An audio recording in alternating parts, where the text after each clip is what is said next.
O Novos Tempos sobre alto índice de desemprego entre jovens está de volta. E de acordo com a Organização Internacional do Trabalho, o número de jovens desempregados no mundo vai aumentar este ano, chegando a 71 milhões de pessoas. Com tantos jovens precisando de emprego e poucas vagas, é preciso se diferenciar no mercado para ser contratado. Mas será que existe receita para isso? Andresa se formou na turma de História do meio deste ano. Como indicado pelos especialistas, desde o começo da graduação ela se dedicou a projetos de pesquisa, estágios e cursos extracurriculares. Enquanto eu fazia o curso, eu fazia disciplinas aqui na Fafiche, fiz vários outros cursos complementares, tudo que eu pudesse estar envolvido no curso eu me envolvia, porque eu realmente sempre fui muito apaixonada pela área. A partir do momento que ele se forma, a empresa não quer contratar mais um estagiário para ser formado, ela quer contratar um profissional pronto.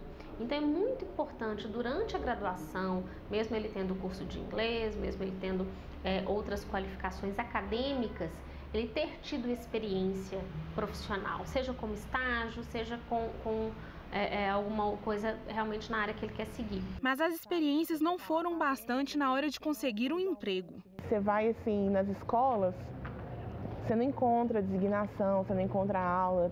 Escola particular também, você só entra com indicação, é uma coisa assim, é muito complicado. Andresa não é a única nessa situação. A taxa de desemprego entre os mais jovens é bem desanimadora. Segundo o IPEA, o Instituto de Pesquisa Econômica Aplicada, o número de jovens até 25 anos desocupados subiu de 8% em 2015 para 13% em 2016. A gente vem de um período difícil de retração da economia. E isso, sem dúvida nenhuma, impacta na geração de empregos, né? Consequentemente, o desemprego aumenta e os jovens são muito prejudicados nesse sentido. Aquelas pessoas que ainda não têm uma grande vivência profissional ou que ainda não desenvolveu algumas habilidades comportamentais voltadas para o ambiente profissional, eles sentem mais essa dificuldade de colocação. Para vencer a crise e tentar uma chance no mercado, a historiadora recém-formada investiu tempo e criatividade. Eu fui literalmente de empresa em empresa levar currículo, porque algumas empresas a gente manda para o RH, para o e-mail do RH, mas tipo, cai lá no banco de talentos e morre no banco de talentos. Então eu ia nas empresas, conversava com os supervisores, com os gestores, entregava currículo na mão das pessoas.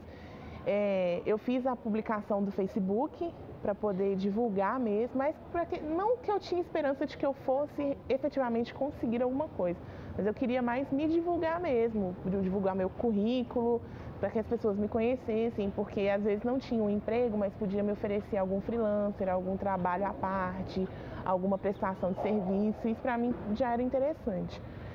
E por fim, eu investi muito no LinkedIn também. E através do uso das redes sociais que ela conseguiu um serviço freelancer. É uma carteira assinada, não é nada fixo, mas eu presto serviços constantemente para eles. E isso, além de me ajudar financeiramente, profissionalmente, também me abriu outras portas. Porque como eu viajo agora para trabalhar, eu conheço outras pessoas, então isso vai só... É meio que uma bola de neve, né? Professor, eu queria saber se existe uma receita para o jovem se destacar, entre outros, a uma vaga de emprego. Receita não tem não, mas existem grandes orientações e que servem para todos nós, jovens e jovens velhos. Primeiro, o mundo está caminhando para valorizar aquilo que é escasso. E o que é escasso hoje? Felicidade. Jovens felizes sempre estarão bem empregados. Esse é número um, é a orientação número um. Se você é feliz, não precisa se preocupar. Segundo, habilidade conceitual. O que é habilidade conceitual? É você saber português, matemática, ter conhecimentos gerais. Se você opta por um curso superior, ser o melhor aluno, aproveitar tudo que a escola te oferece.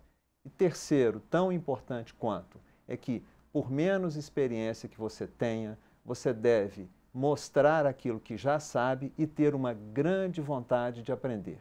A aprendizagem, habilidade conceitual e felicidade, transpirar felicidade por todos os poros, é a grande orientação. Então, Elvio, eu gostei muito dessa sua reflexão, que você orientaria o indivíduo, né, a pessoa. Claro. Então, cada um aí encontraria uma perspectiva para você nortear a sua vida e correr atrás. Essa menina é um exemplo vivo, né, da entrevistada, historiadora aí, que corre atrás das oportunidades e tal. Não fica esperando, né? Agora, eu gosto também de pensar do ponto de vista da sociedade. Somos indivíduo e sociedade, né? Quer dizer, é possível a gente avaliar em que medida a nossa sociedade, os nossos governantes estão preocupados, de fato, com criar oportunidades e capacitação para todos? Que no início, parece da sua apresentação, você disse que o acesso ao ensino, ele no nosso país, ele já se universalizou. Já se universalizou.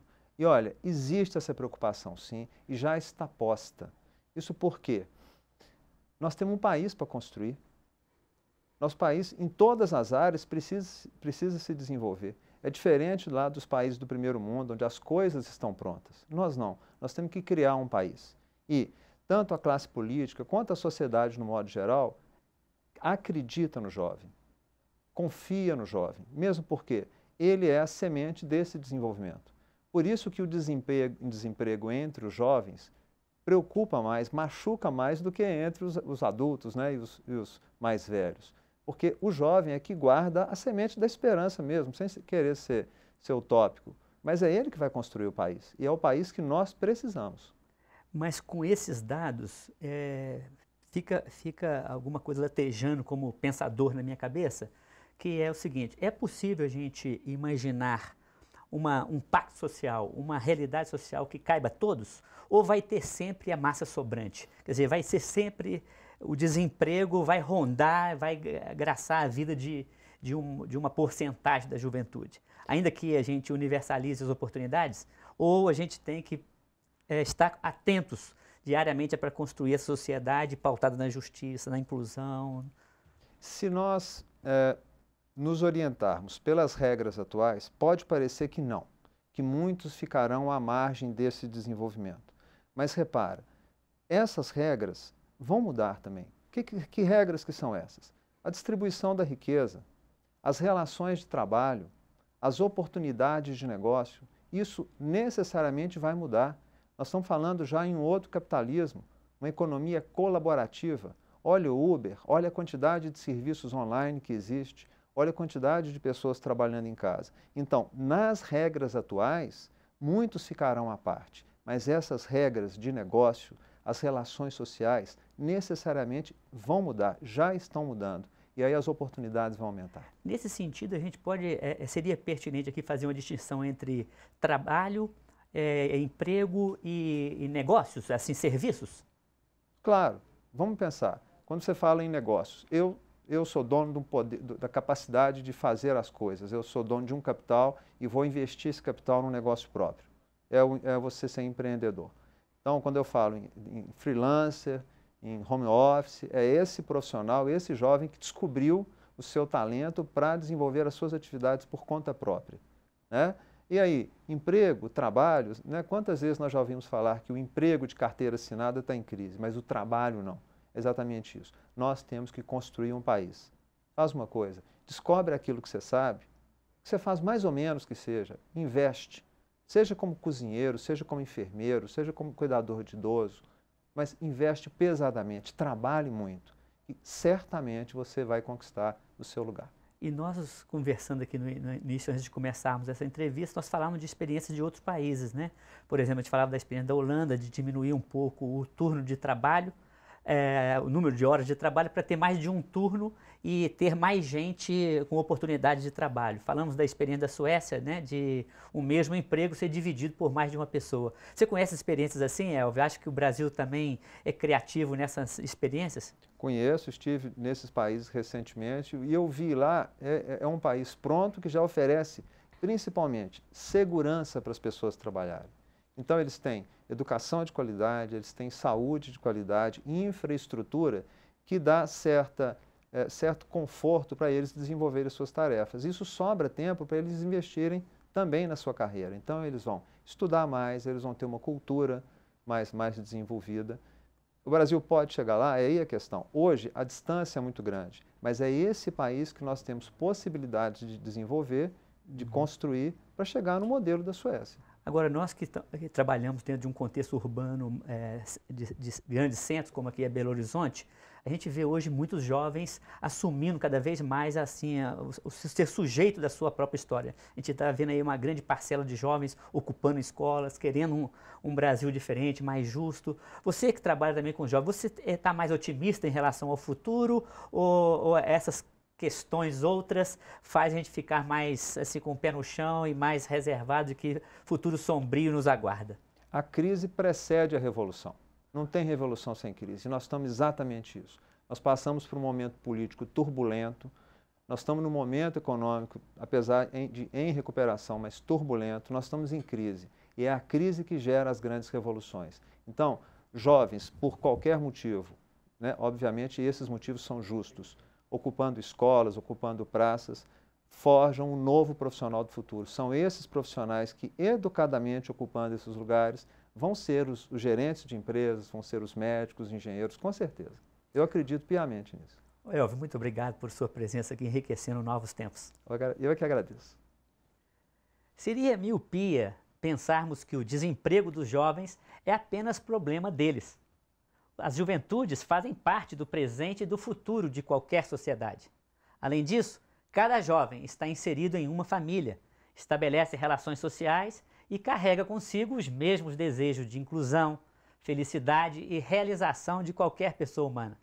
Cabe, portanto, a toda a sociedade pensar e criar corresponsavelmente políticas públicas de inclusão social e de inserção no mercado de trabalho. Cabe a nós todos enfrentarmos juntos o desafio da construção de uma sociedade com senso de coletividade, pautada pela justiça social, pelo cuidado com a igualdade cidadã, pela garantia do acesso de todos a uma educação de qualidade e capacitação profissional. Sem isso, continuaremos a invisibilizar o drama dos excluídos do sistema. Bom, por hoje é só, fiquem com Deus e até o próximo Novos Tempos. Ana Carolina. O Novos Tempos é uma parceria da PUC-TV Minas e o Ânima, Sistema Avançado de Formação da PUC Minas. A gente volta na semana que vem. Até lá!